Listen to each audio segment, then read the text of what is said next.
जब भगवत अनुरागी, भगवत प्रेमी संतों के चरणों में बैठकर जब हम भगवान के मंगलमय चरित्रों का श्रवण करते हैं और भगवान के प्राण प्यारे भक्तों के चरित्रों का श्रवण करते हैं, तो श्रवण करने से हमारा हृदय द्रवीभूत हो जाता है।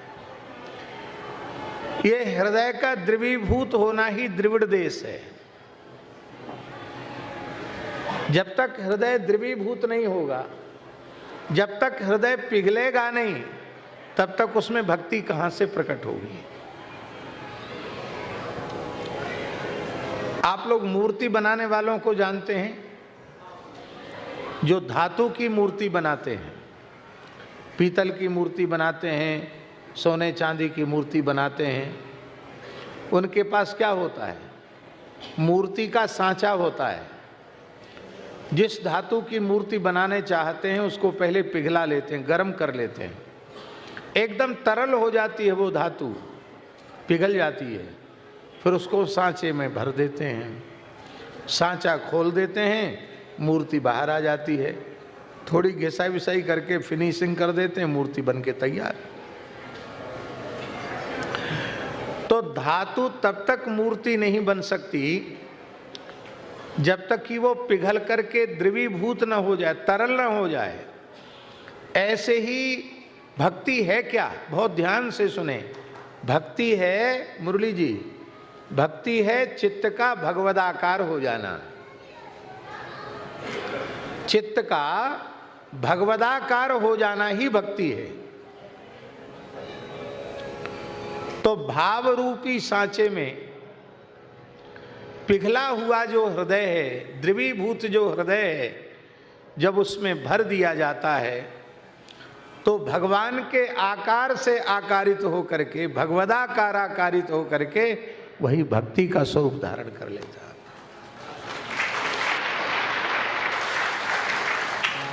तो जब हम भगवत भागवत चरित्र ज्ञान वैराग्य संपन्न भगवान के प्रेमी संतों के भक्तों के चरणों में बैठकर सुनेंगे तो हमारा हृदय पिघल जाएगा, द्रवीभूत होगा, और द्रवीभूत हृदय में भक्ति उत्पन्न हो जाएगी। यही है उत्पन्ना द्रविड़े साहम।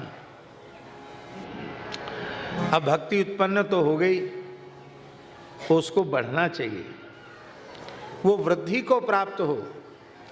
तो भक्ति वृद्धि को कैसे प्राप्त होगी? वृद्धिम कर्नाटके गता कर्णे अटती कर्नाटका।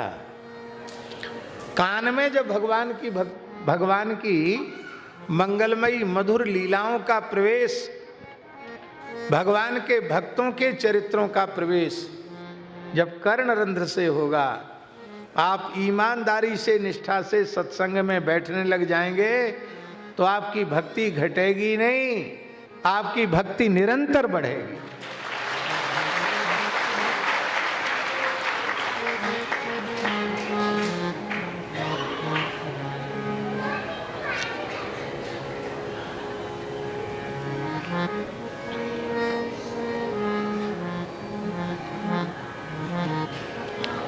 महाराष्ट्र क्या है?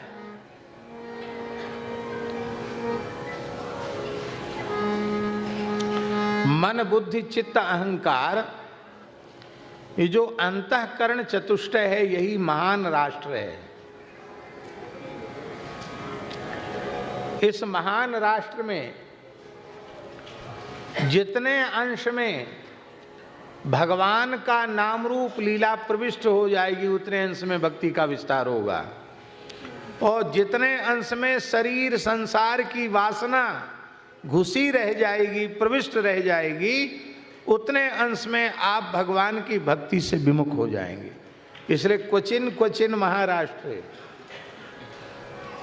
सर्वांश में जिनके अंतःकरण से शरीर संसार की अहंता और ममता सर्वथा समाप्त हो चुकी है, जिनका सुदृढ़ भाव हो चुका है कि मैं केवल और केवल भगवान का ही हूँ और केवल भगवान ही एकमात्र मेरे हैं, ऐसी भावना जिनकी पक्की हो गई है, हम न शरीर हैं और न शरीर से संबद्ध संसार हमारा है, न हम शरीर संसार के लिए हैं न शरीर संसार हमारे लिए है, हम केवल भगवान के लिए हैं और भगवान केवल हमारे लिए ही हैं।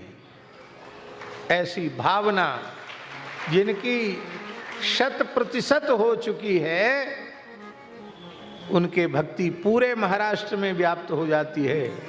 लेकिन हम लोग ऐसे हैं विचित्र प्राणी कि भगवान को तो घुसाते ही हैं भीतर, संसार को भी घुसा के रखते हैं। तो जितने अंश में संसार घुसा रहेगा उतने अंश में भक्ति से वंचित रह जाएंगे। इसलिए क्वचित क्वचित महाराष्ट्र। और जब कथा कीर्तन सत्संग की सुनी हुई बातों को भुला देंगे तो गुर्जरे जीर्णतांगता। इसलिए सदा सेव्या श्रीमद्भागवती कथा यस्या श्रवण मात्रेण हरिश्चित्तम समाश्रये। रोज सुनो सत्संग। आप भोजन रोज करते हो कि नहीं? नींद रोज लेते हो कि नहीं? पानी रोज पीते हो कि नहीं? तो सत्संग नित्य क्यों नहीं करते?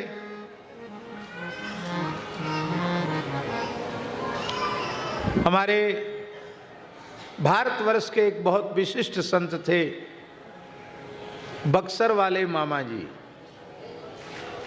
श्री परम पूज्य श्री नारायण दास जी भक्तमाली जी महाराज। वो प्रायः कहा करते थे,